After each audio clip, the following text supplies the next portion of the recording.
What is going on, guys? Welcome back. Commentary for you. I want to thank my sponsor, Steel Supplements. Link and discount code down in the description. You know, I also mentioned on Thursday, the market was closed yesterday. Great time to take advantage of the Webull promotion. You know, I'm a preferred affiliate, which means you get the best promotion they have to offer. All you need to do is go click that link, open an account. They're going to give you free stock, whether you deposit $1 or not. But if you do choose to deposit the $1, they're going to give you even more free stock. You know, I've really tried to bring better content, change some of my programs around, started to work on thumbnails a little bit more, and a lot of it, honestly, has been since Uche died.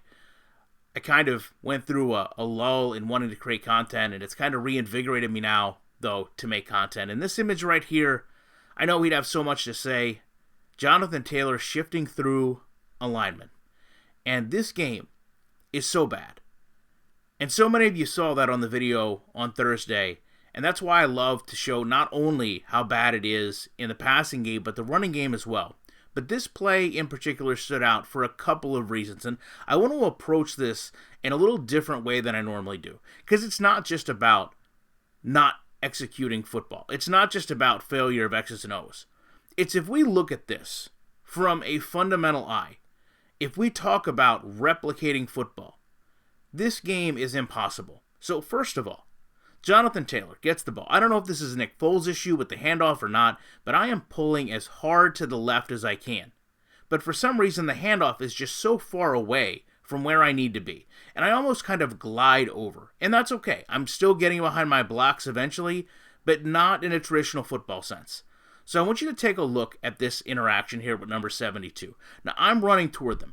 This is a Madden issue. For some reason, when you start running toward linemen, blocks disengage. And it makes no sense. From a defensive or offensive standpoint, players won't just let go like this. But look in front. I've got a linebacker trying to come down and block up the running lane. And it's not that he doesn't do anything wrong, but you really don't understand how he gets blocked out of this play other than just Quentin Nelson getting in his way. And that's what makes it, from the defensive side, so hard to understand. I appreciate the second level blocking. I really do. Trying to go out and get a player on the second level, but not when you have to let go of a defensive tackle to allow it to happen. And Jonathan Taylor's a great running back, but he doesn't glide like that. He doesn't just defy gravity and float like that. But let's take a look at what the defense does here. How do you replicate this, right? How do I say I want blocking like this every single time because it's so successful? This is not something that you can routinely see, right? You can't go back and say, yes, do this over and over. From a defensive perspective, number 48, how do you coach fixing this, right? How do you make it to where a player understands when you're trying to clear up and get down into a running lane and not get caught in the wash? Because he actually does a great job at avoiding the first lineman, but he doesn't do anything wrong to get blocked by the second one. As he gets down, he's not blocked initially, but now he's just kind of shoulder rolled. That's really the only way I can define it. He's clipping through players, he's warping through players, and I'm just at the mercy of who I can get around and what animation gets pulled. And this is not what you want out of a football game because, again, no matter which perspective you look at this from the offense or from the defense, there's nothing teachable here. A football game should be about who can get better, right? If you actually lose a football game of Madden, you should be able to sit back down, look at a play like this, and say, okay, what did I do right to make the play successful? Or what did the defense do wrong that I have to be concerned with?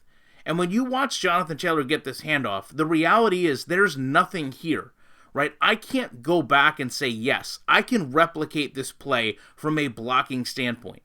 All of this was just a mess of interactions. You have players just randomly running into places on the field, randomly going in and out, most importantly, and out of animations. Players that can't interact with each other. A running back that honestly goes right through someone that's supposed to be blocking for him while running right past a player that is supposed to tackle him, and then contorts in the air as he moves up the field. You can't sit down with this game and say, hey, I need to get better at Madden today, so I'm going to lab. The only thing you can do is sit down and say, what plays give me the best percentage to have messes like this happen, scrums like this happen, control which animation selections I can get. And that's been one of the biggest issues Madden has dealt with for quite some time.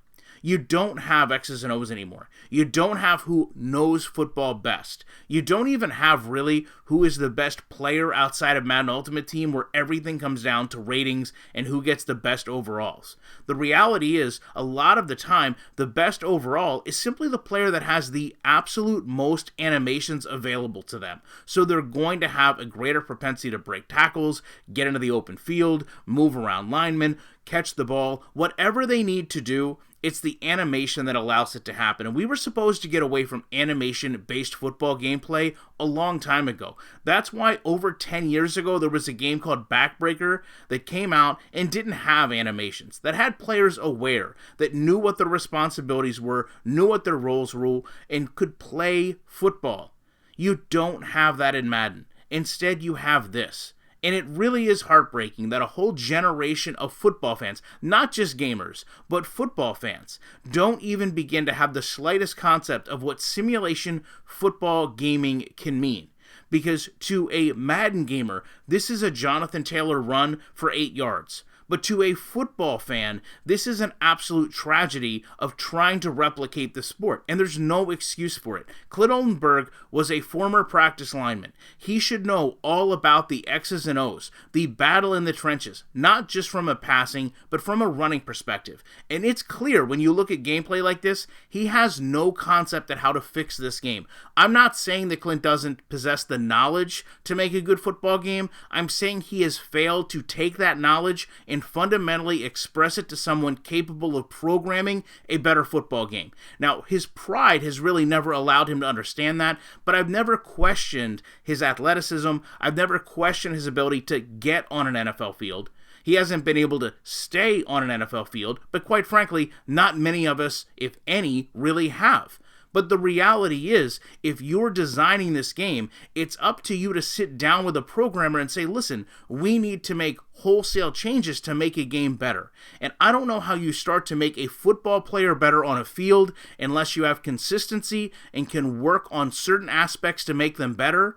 And I certainly don't know if you're taking that same mindset when you look at gameplay like this, how you're taking any of it and saying, yes, this is what we need to build upon. This is what we did good that we need to keep, we need to start to build off of, and this is what we don't do good and need to prevent from happening every single time somebody loads up the game.